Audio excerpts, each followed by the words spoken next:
Hey guys, it's from YouTube. This is Mason Thames, aka Hiccup, from the How to Train Your Dragon live action remake. I'm going to be killing this. That's what I'm going to do. To begin, the leg and the head, maybe. Oh, there goes the head. Now it's just a body. Ha! Idiot. And then, oh, his arm isn't coming off. Ooh, this isn't looking too hot.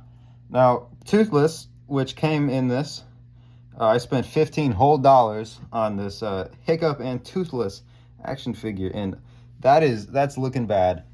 That's looking bad. It's not looking great. Oh, uh-oh.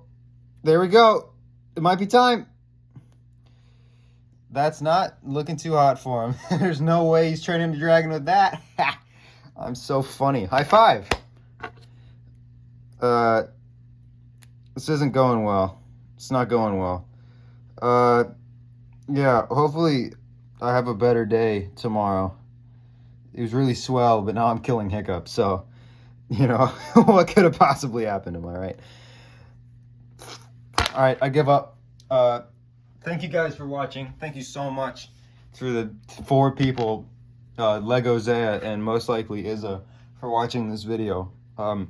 Just have a splendid day, okay? Have a wonderful day.